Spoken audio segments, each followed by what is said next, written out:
years with cheap sales and marketing tricks. So it's been my mission to run an above board, transparent, and brutally honest operation to serve our clients in the best way we know how to prepare them for life in the markets. Every single day we offer video and written analysis for the major trading markets, including stocks, stock options, cryptocurrencies, and Forex markets. We offer live and clear-cut and actionable trade alerts in these markets, and they're sent straight to your cell phone and posted in the members area on trading analysis.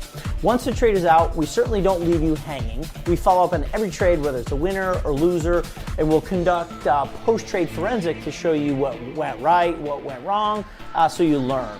And very soon, I'm going to be sharing my real-life seven-figure portfolio with our members who prefer the longer-term investment timeframes, with some medium-term trading and option strategies mixed in as well. So head on over to tradinganalysis.com after this show is over. Take a trial today and join us in our community. Let's get back to the show. Hey guys, good morning. Todd here. Welcome to the live stream. A few minutes late. Team and I were just doing a little pre-market prep. I hope you guys are well. Looks like we have a little bit of consolidation here after a very, very impressive break to the upside. We have a pretty good, as I said, moving growth last week, but we have some precedents to show you that value for now in this month is actually favored. So the value trade over growth on a historical basis is when you're gonna is most pronounced here in April. A lot of it has to do with this move in interest rates, and that's what's really driving this market is, I would say, both short and long end U.S. interest rates. We have some clarity as to where the Fed's going to go in the short term. Where we go in the long term around those 10 and 30-year yields is going to drive a lot of rotation, and it will kind of help determine if history is going to repeat again in April, which, as we'll show you, favors the growth trade. We think the stock market continues higher. It's just which sectors, industries, and stocks will lead us. That's the key, and that's our quest for outperformance as we run our capital personally and for clients at the Wealth Management. Good morning, guys. How you doing, Alex and Terry? Good morning, guys. How's everybody? Good. Todd, we're glad you're feeling better. You were down with a bug this weekend, and that was no bueno. Thanks. Yeah, I never get sick. This thing, kids brought home a stomach bug, and it turned into like a flu, a day and a half flu, and I just popped the zinc and magnesium and vitamin C and elderberry and all kinds of stuff, and I knocked it out. So feeling better, and I was back to my old self up till 1 a.m. last night doing a macro report for clients, getting ready for the live stream, ready to roll, baby. That's right. Alex, what's up? Hey guys, good morning. Good morning. Yeah, we are battling here with 2 feet of snow per night. You got snow? Wow.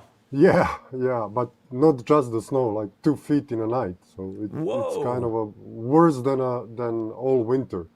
So kind of town was blocked, and everybody was kind of surprised.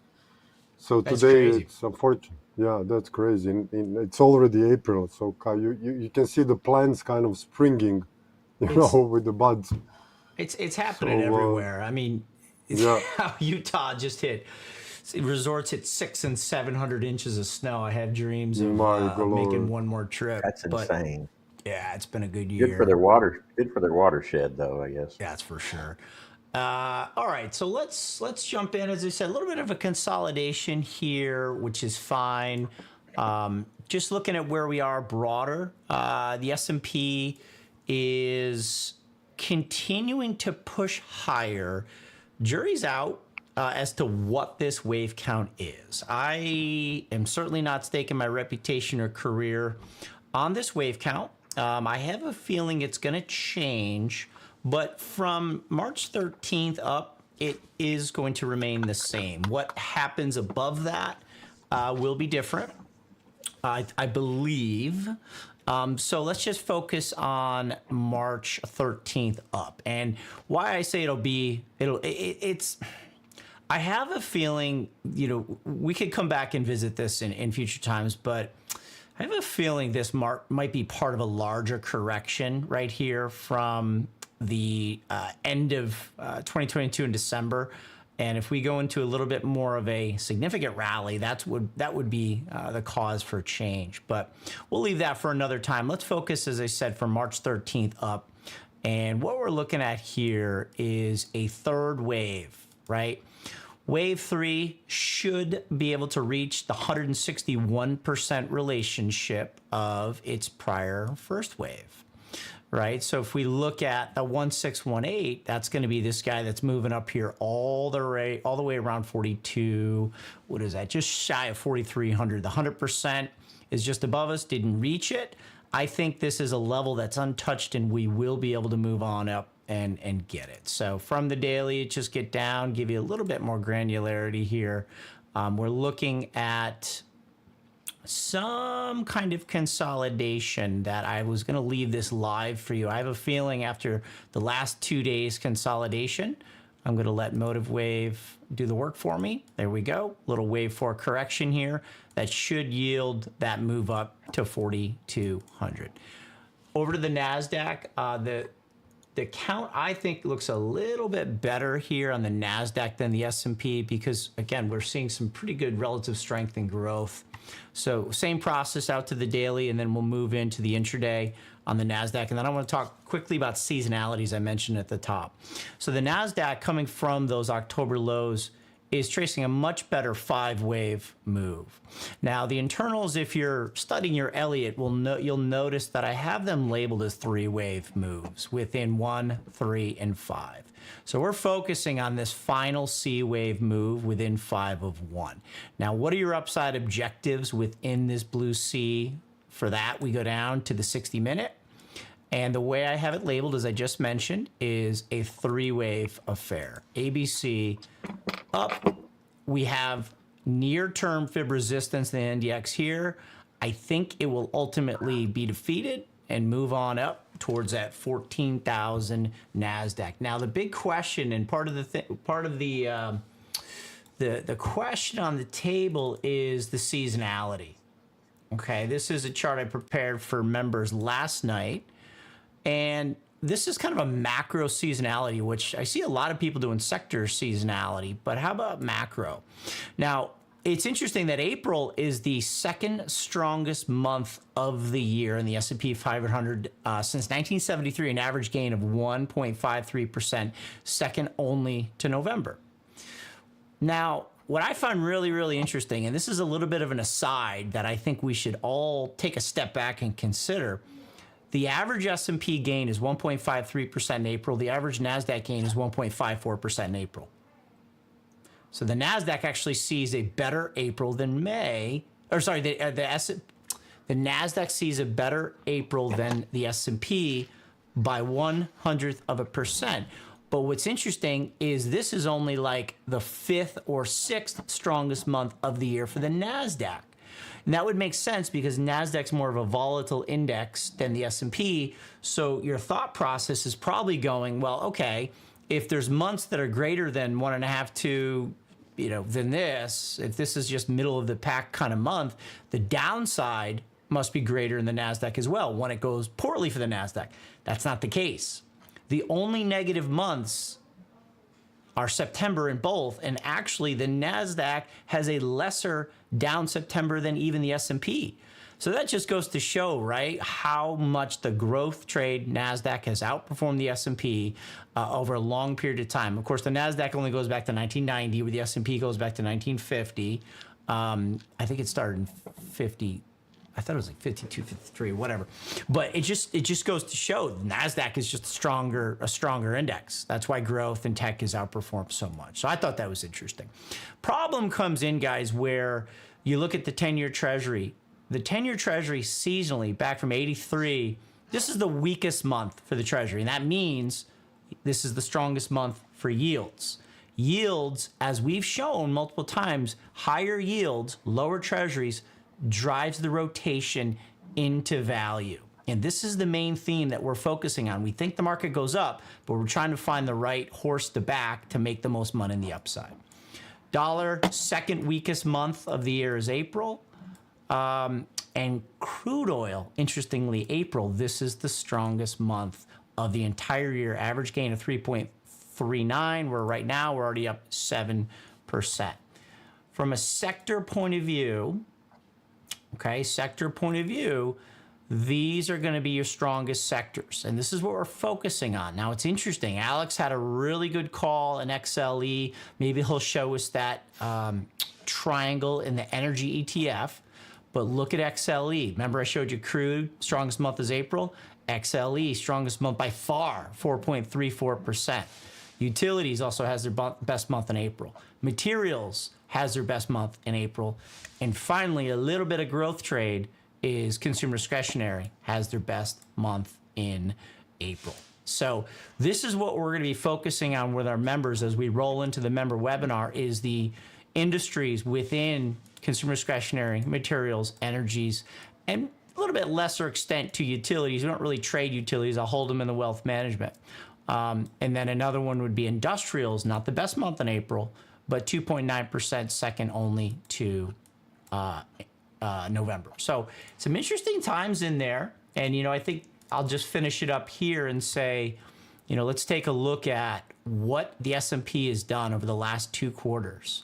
My friend Tom Lee, who I really like, I think he's very smart, and he catches a lot of crap in the media, on social media, for being bullish. It's like you're a trend-following idiot if you're bullish.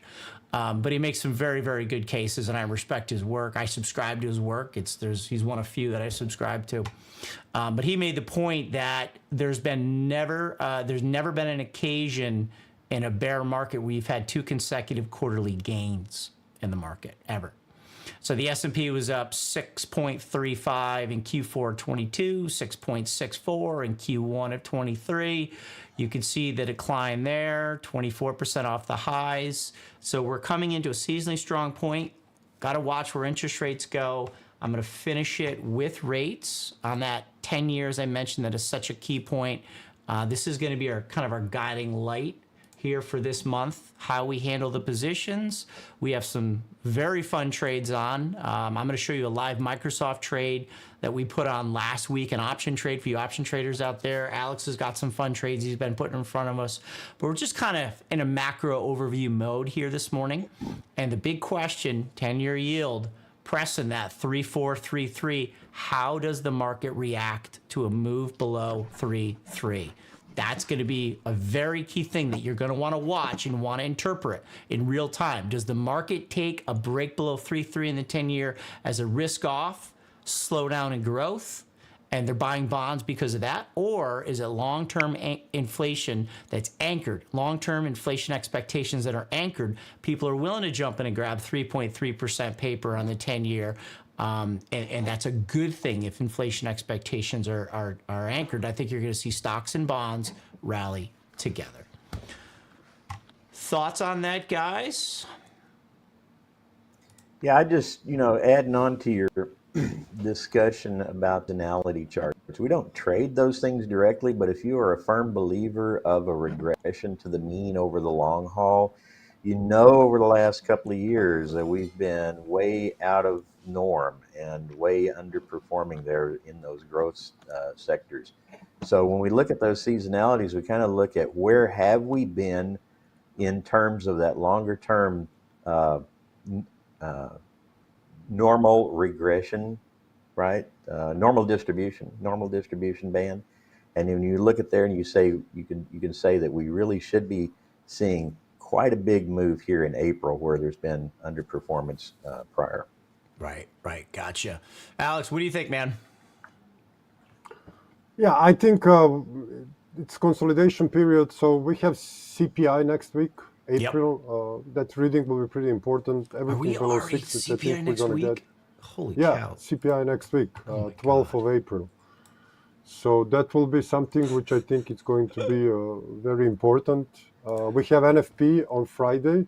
Yep. So we are still back and forth, but I think that this inflation narrative kind of how do you call when you release a balloon a little bit?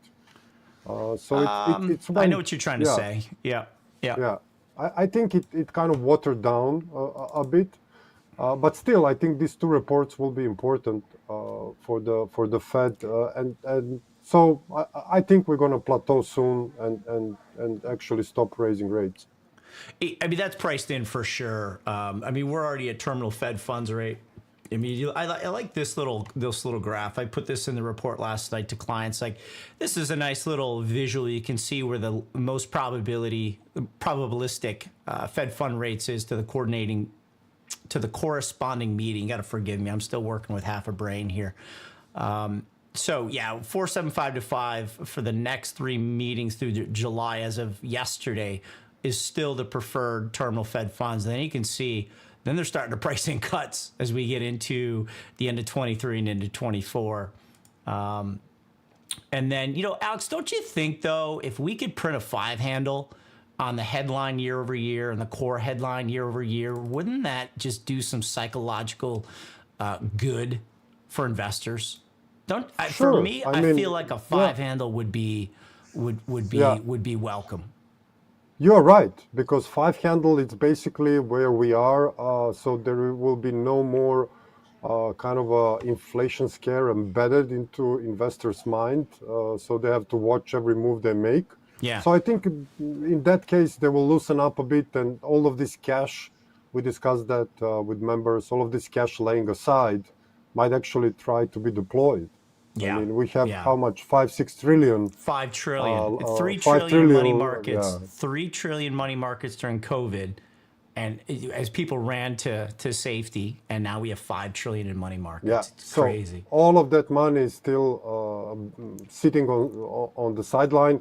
Obviously, people will become less attracted to buy bonds if we see inflation lower, which will give them visibility. Okay, inflation might go further lower, so we might drop on rates.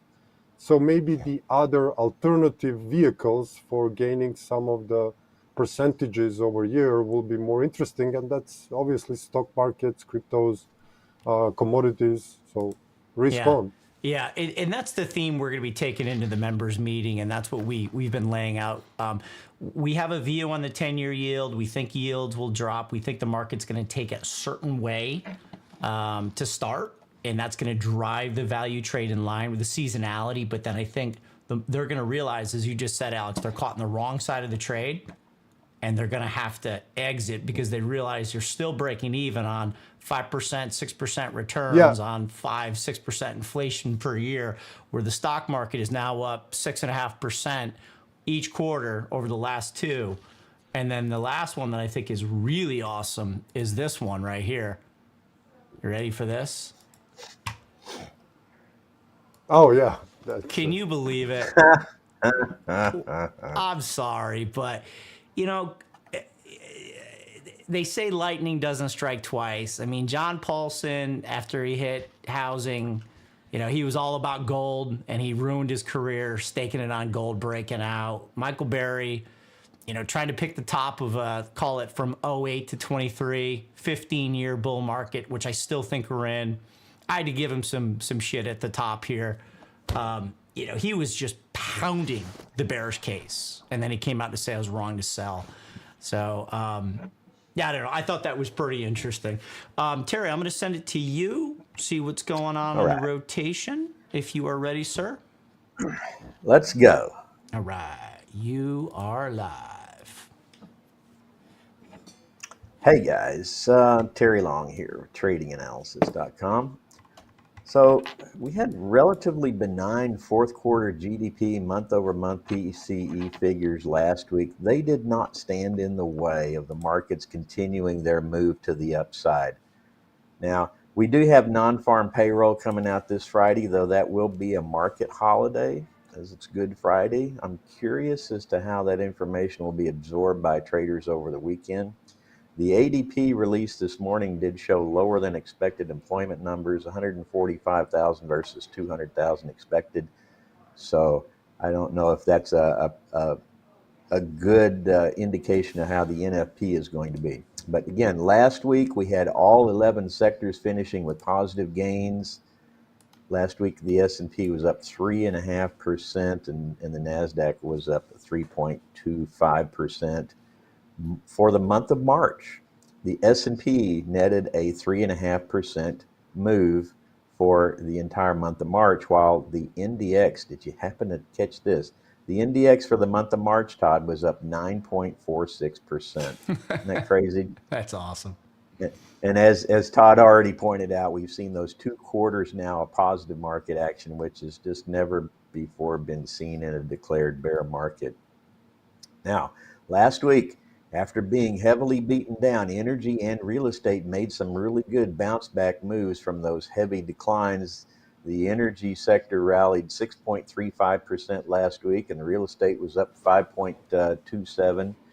Consumer discretionary continued making relative strength gains as it added another 5.62% last week as well.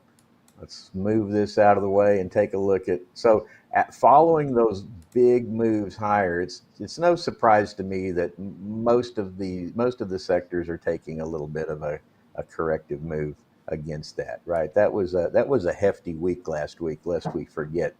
This week we are seeing the energy trade with crude oil jumping back up to $80 a barrel following OPEC's surprise rate cut announcement over the last weekend. Shot oil back up around $80, and that also helped with some of the energy trade. So this week, for the week, 2 days of trading, right, we're up 2.5% in the energy sector, and some of these value sectors are starting to play back in a little bit. So, but it's kind of a nonchalant move there. Really, if you look at it, I mean, I've got moving averages here. The red line's a 200, the blue line's a 50. You can see both the S&P and the NDX have rallied well above there. I will also point out that the NDX did rally back above its February highs, right? There's the February high. S&P has yet to do that. The NDX, I think Todd showed you, is on track actually to probably find some fib zone support or resistance up around that August highs from last year. Now, if we move over into our sector leader scoreboard in terms of relative strength, I said it last week, we were about to happen. The XLK has now captured the #1 position in our relative strength sector leader scoreboard with 104.7 move, just slightly outpacing now the communication sector, which has seen a bit of momentum. Both of these growth sectors are still on a trajectory that continues to show outperformance in the market. Now, our consumer discretionary, I thought that was within a week or so of crossing over the leading quadrant, which would place all 3 growth sectors back in. But there has been a little bit of momentum rollover, which is a bit of concern here in the XLY. Now, remember, cap-weighted XLI is heavily dominated by moves in Amazon and Tesla rather than the entire discretionary sector itself. Now, some of the value sectors down here in the lagging quadrant are attempting to stabilize and recover from their moves lower. We actually have a nice hook rotation here back in staples and in utilities, a little bit happening here in the healthcare sector. In terms of all of the value sectors, I find industrials to be the one that has held its relative strength position. That's this x-axis point right here. It's held its relative strength position better than any of them. And if the market is ready to resume a return to value, as Todd has indicated in those seasonality charts, I think we might have some opportunities to look at here in the industrials trade. That's all for me. Oh, no, not all for me. I do want to talk about, so just continuing our discussion here on growth and value. You do need to know which ETFs that you're using to pick when you're deciding how to interpret that. And so I had been using the iShares Growth and Value, IVE and IVW here in my chart. But in my data tables over here, I was using the Dow Jones indexes for growth and value. And one of the things when I happened to say, I remember last week mentioning something about the growth was still in the improving quadrant on the IVW, but it's actually in the leading quadrant on the Dow Jones USGR. So you when Todd and I took a look at what was contained inside these, Todd, you can jump in here if you want. Yep. When we looked at the content here, we really found that the IVE and the IVW are kind of more balanced, and they actually have a mixture of growth and value inside each one of them. And I think that's what kind of is showing these to be a little less aggressive on the growth and income here. And I think the Dow Jones is much more cleaner in growth and value. So Yep. that's Agreed the there. weekly rotation. And this is the daily rotation. And both of these are still showing rapid reversals here. On the daily, we're seeing a little bit of fade in the growth, the value trying to come back in on the daily. But we've established a very strong position here in growth on the longer term charts. Go ahead, Todd. No, I'm just agreeing. Keep going. You're on a roll. Yeah. And then the last thing we'll look at is we like to break these down into the large cap, mid cap, small cap on growth and on value. And again, these are using the Dow Jones indexes. You can really see it's been the trade has been coming back into the large cap growth, which we've been out of favor for a year and a half now, right? So that has pushed ourselves back in the leading quadrant. And mid cap and small cap growth actually have been starting to weaken. We've really seen a lot of we had a lot of promise here for a while. Let me animate this, right? We had a lot of promise coming in, after January, February, we had a lot of promise that it was all growth moving up because we had mid cap and small cap pushing up here. Those have since made a reversal and kind of fading back in favor, I think, of the large cap trade. So I'm going to leave it there. If you got anything you want to add, Todd, please go right ahead. Nope, we're good. We're moving along quickly. Good stuff there. Alex, you ready, sir? Okay, let me turn. Hold on, Alex. Don't talk yet, please.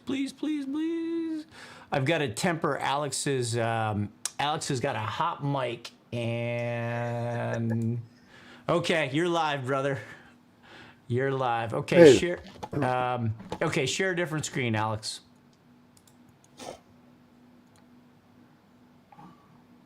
Just That's not a good sign right there. Oh, he's Well, back. he had to refresh, so. Okay. yeah, you need to refresh when you want to share Okay. the whole screen. A different screen. Yeah. Okay. So Good to go. right now, All right. yeah. You are up. Yeah, so since we mentioned XLE, so this was our February chart. We looked for a triangulation. So the current unfoldings on the XLE pretty much follow that stuff. So we talked about that with our members when the technicals precedes actually the news. So on our looking for lows, basically coupling with this sector rotation, and also with the sectors. I have too many of these windows. Terry always tells me to move this, but I always look at them, so it's always a mess. Yeah, so this is the current chart, the XLE. So basically, stretch this up, you will see that from these lows we went down to the support levels. I'm going to go on daily. So we are still looking for a triangulation down. So our support was met. This is most likely a D wave, or it can kind of prolong itself a touch. But anyhow, we think that energy is coming to the end of this consolidation, looking this ETF, and therefore looking the sector rotations and looking also the stocks in it. We have chosen a couple of stocks for our members and for us to trade when we see this actual setup mature. And basically, the stocks pretty much has the same outlook for a potential development of this triangulation or the end and continuation on the upside. So I just wanted to show you how do we address these things from the perspective combining of technicals also and relative rotation graphs. So basically, coupled with technicals, we actually was designing this fib zone and then the news came in, which pushed market up to the D wave. So kind of a good outlet of or example of how the technicals sometimes precede the news and can point out in the next direction. And I think we see that many times. So the next time from our trade desk portfolio, I want to show you one stock which we also identified using the Elliott Wave primarily on this one. So this was the AVAV. And this is one, Alex, hold on. This is one that we had mentioned on this live stream several weeks ago. We had given you guys this, and this is one of the prettiest, coolest triangles that I've seen in a while. And Alex put this in front of us. And take us through this chart, Alex. Yeah, so basically we were spotting this as a development in a wave 1 and 2, consolidation in a wave 4, but in itself, E wave actually traced the triangle. And we expected, and that's why we actually have a position on this, this to actually start to moving further on the upside. And yesterday, this stock traded around 14% on the upside. We have a little bit lower opening, but that's fine. I mean, whatever stocks tries to, but it was promoted in a strong buy from a couple of houses. It's a defense contractor making also one of their prime products are drones. And if you read a little bit about them, they already posted 49% to this month more earnings than the last year. So I think that the final reports will actually be the further movement on the upside towards our target. So this is just one example. This is so cool, Alex. I mean, just go back to that longer term wave count. Sure. Just give us a little bit. Yeah, not that much, but let us. Okay. Yeah. So what a beautiful directional orange 2. Is that what degree is that? Is that minor orange circle 2 back in 16? Then we rally up in five nice waves in 3, and then a beautiful triangle. What you'll notice is there's actually a triangle within a triangle. And we were going into this trade, like you wouldn't want to trade this with options because this thing's been sideways for years. It's a triangle. E-wave is a triangle within triangle 4. Either this thing is going to stay at the same price for the next decade, or it might be going to $200 or $250. Like it was a crazy fun setup, and there's no way we couldn't hold it. And that's why we want to have it on the stock swing desk rather than the options side. So that was that's nice, and it was upgraded to Raymond James upgraded at Raymond James to strong buy. And it's like, well, we were already on top of the technicals. Fundamentals look good. It wasn't hard to see. So we're going to continue to milk this trade on our stock swing desk.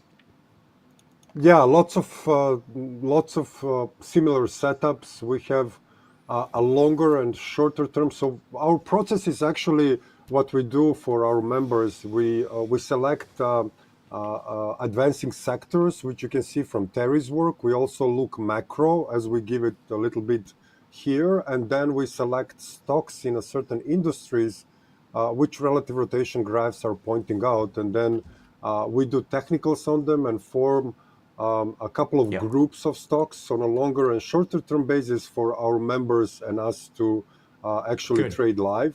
Yeah. So guys, if you want to see our work, come and join us, trade with us. Yep. Switch your camera back on. One thing I want to do is, this was actually a member request from our Discord room. I just wanted to do this live and just kind of throw you guys on the spot here.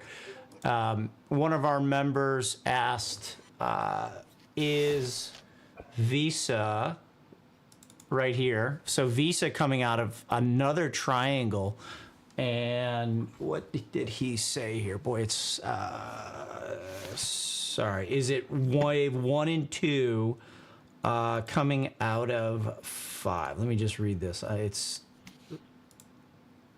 wanted to do this thing live. So he says, on the Visa red count daily is the first and second wave of 5 complete coming out of wave 4 consolidation. And I thought that was interesting. I wanted to look at this quickly. This is a member request, and we'll come back and we'll drop it in our Discord. But let's do this live quickly, and then at the end, I'm going to show you a Microsoft trade that we were working. Another one that we mentioned here on the live stream. I'll play that, and we'll finish up. And we're going to head over to the member side. So here's the live chart in Visa, as our member was asking. Big old huge consolidation, not unlike that AVAV trade, Alex, right? Visa has been sideways since February of 20. Looks to be that we may have triangle completion in Visa. This is going to be C of triangle, D of triangle, pretty small little E of 4. But I would say, you know, this is accurate because if you look at the move here, that really looks like a 3-wave move to me. Big up in A, big down in B, and then a move up in C, down in E. And now, do we have an ABC correction in Visa? Is this the time to look at Visa? I think we could make the case that we have 5 up. We're using that broken triangle upside resistance trend line now as support. Let's get inside this a touch. This is going to be a little tricky here. The wave 2 is small. There's 4, but I do like the ABC down. Alex, Terry, what do you guys think about this? Yeah, I think it's possible, but the only thing that caught my attention first on the, you get to zoom back out and look at that whole triangle, was your D wave time in D is very short compared to the C and B waves. You know, I thought about that. I'm almost leaning that maybe the D wave is still ongoing because it's certainly not invalidated until it surpasses the B wave. Yeah, you know, I was thinking that D and E are short compared to C, B, and A. I was wondering if this could be sort of W, X, Y, and then did the new uptrend start here in October? And that would overcome that. Or to your point, we could still be going in D. Can you make the case that it's 5 up from here? This wouldn't work because if you go 1, 2, 3, 3 is the shortest, so that's not going to work. What do you think, Alex? Well, yeah, E waves.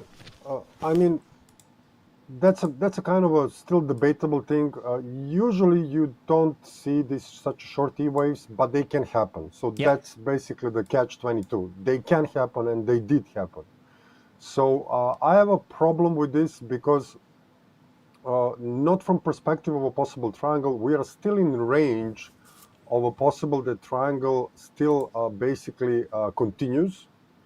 So we are far away a little bit from the B wave on the upside, which will basically give us a more shinier picture for the upside. And also the second wave was smaller. So that was an interesting thing. If you scroll this, I don't know actually this is a triangle because the second wave on the longer term chart was a bit small. I don't know if you we're way back here? Yeah. All right. Well, let's just focus. Okay. Let's just focus in the near term here. Okay. Just a quick idea there. We're going to take that into the member discussion and let's roll. I do want to cover one trade in Microsoft. I think we mentioned it last week with you guys. Microsoft has been showing a lot of relative strength, and we are up against pretty good resistance here in Microsoft. And I just want to take you through. We mentioned a call butterfly. So let me see if I'm going to try to roll this video. And hey guys, I want to set up this Microsoft trade. This is a recording from the 24th. Okay, so from March 24th, Microsoft on the 15-minute. And you can see that we're coming out of a little triangle 4. We're looking to move up 285, 290. And a really good way to do this is when you're looking for the final move, those of you who are option traders out there, rather than just buy the stock or buy the calls, why not get a directional exposure with options, but then you can sell stuff above where your upside objective is.